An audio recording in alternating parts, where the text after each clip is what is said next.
And here we are. Welcome, Lucid Board. Always good to see you. I had to blow my nose real quick before I started. Didn't want to be sniffling on you guys.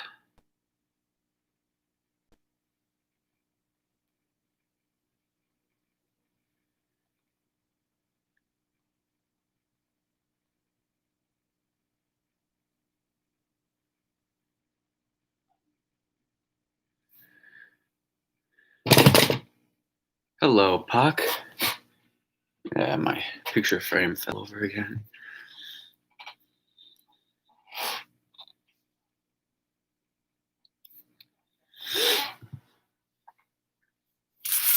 I'm gonna feed Little Blue as we let some folks stop on by.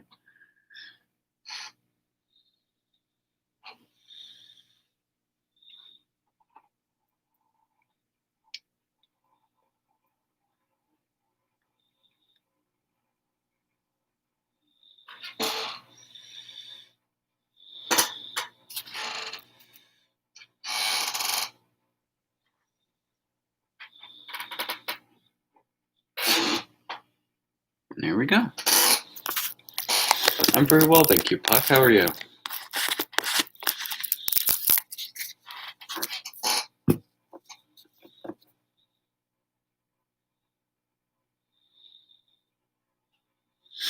Hello, Dorothy Witham. It's great to see you. And hello there, Level Up. Well, I'm sorry to hear that you have a headache, Puck. I hope that gets better soon.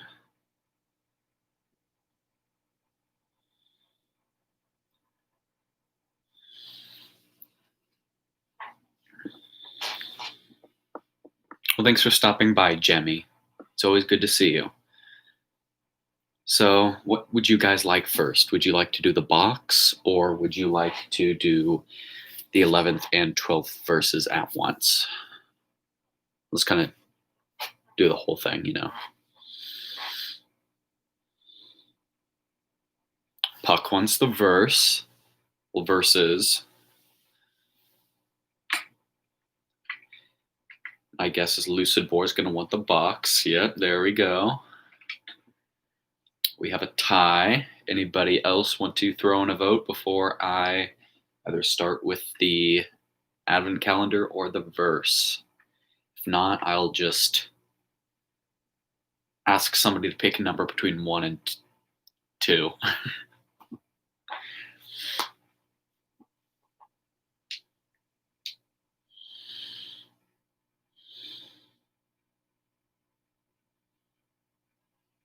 Well, hello there, No A.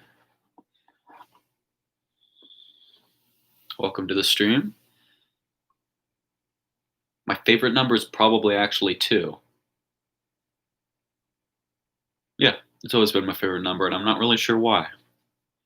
Level Up says the box, so we shall do the box. We'll be opening 2 doors tonight. All right. So let's start with door number 12 or 11, and then we're going to finish with. Ooh, look at this. It's a narwhal. His tusk is a little bit bent, though. That's okay. And then, do you want me to open up door number 12 right away, or do you want me to talk about the narwhal first before we do that? Just up to you guys.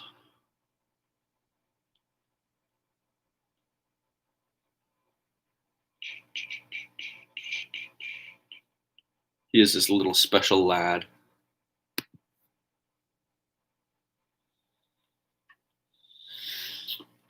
So let me know what you guys would like.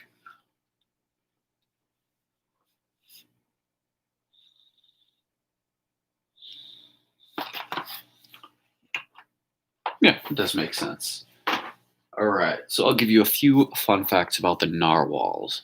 Narwhals are actually very torpedo-like. This is not the best representation of one, but they are almost completely just almost sausage shaped, and they just have little nubby fins, and they actually spend their entire days almost every day upon reaching adulthood, diving down and to like the abysmal zone and eating and then coming back up for air and then going back down again and so on and so forth.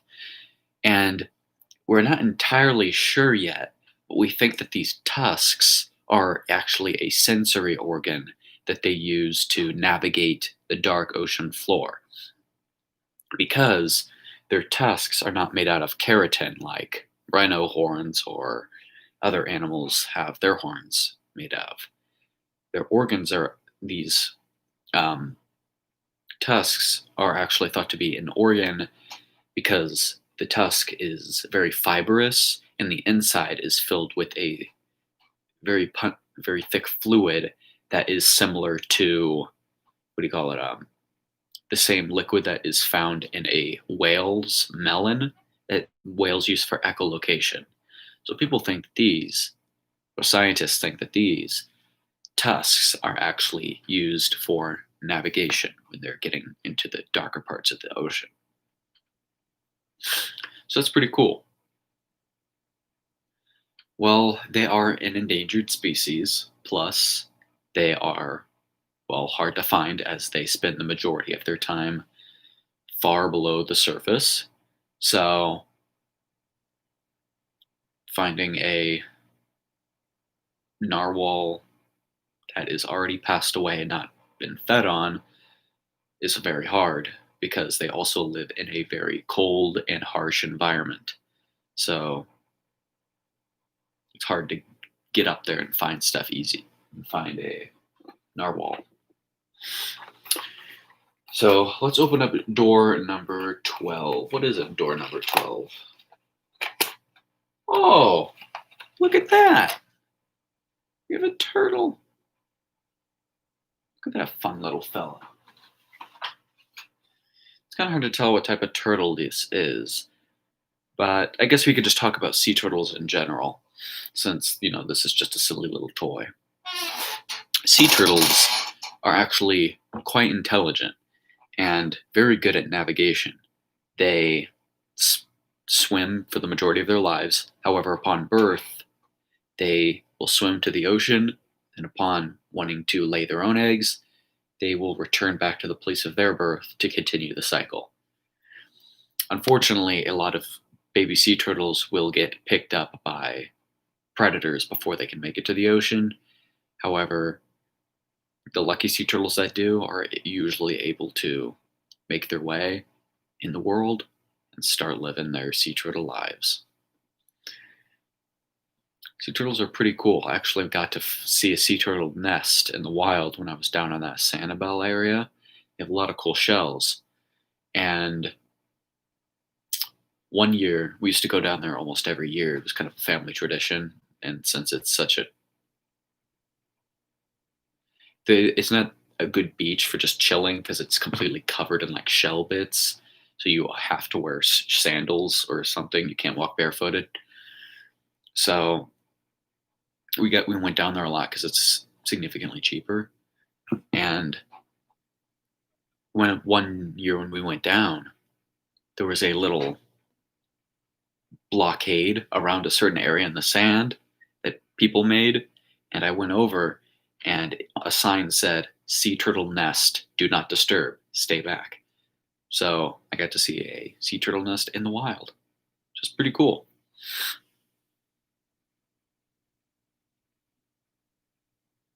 I did not know people did that. That does not sound nice at all. When I went to the Chinatown in Japan, kind of weird. My host family took me to Chinatown in Japan, but it was still really cool. I didn't see anything like that. I saw a cool temple, lots of cool markets, amazing ramen shop, but I didn't see that. It must be different over here. Well, that doesn't sound good for anything.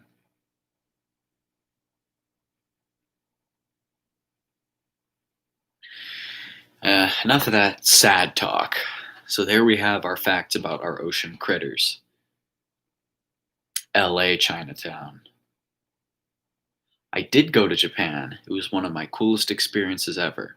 I went when I was 13 years old. It was just me. The rest of my family didn't go, as it was a special gift for my grandmother on my dad's side. And I went down with a school group type thing, but it was like connected to the school, but the school didn't host it completely.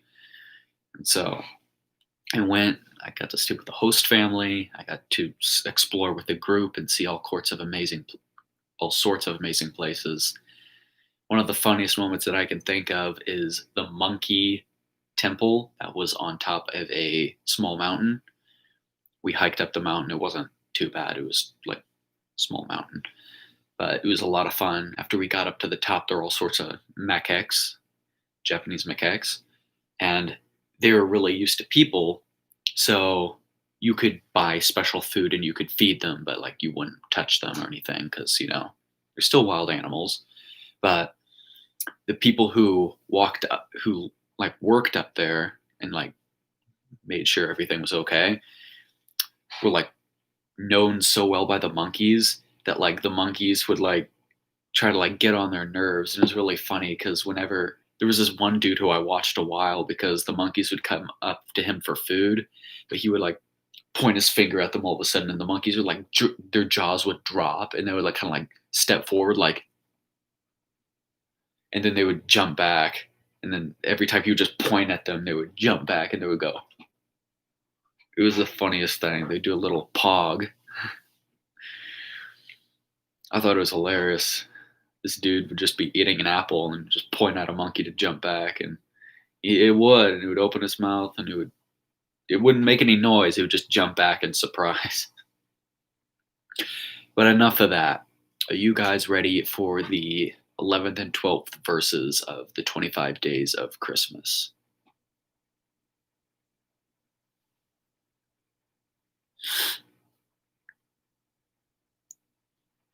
All right.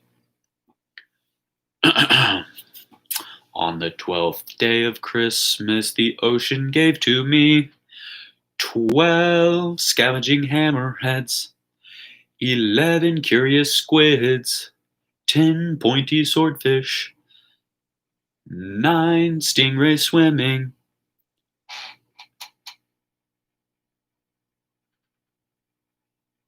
8, I'm forgetting it again,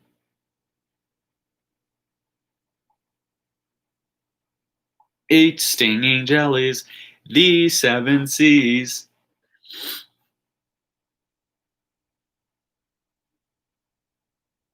6 coral reefs, 5 crustaceans, 4 primordial beings, 3 festive hats, 2 ocean Lego sets, and a little blue with a fake anemone. It's the days that I rehearse it that I can never remember all the verses at once. I really do need to write it down. Yeah, I do need to write them down. I rehearse it once or twice before I stream, but on the days that I rehearse, I can never remember it.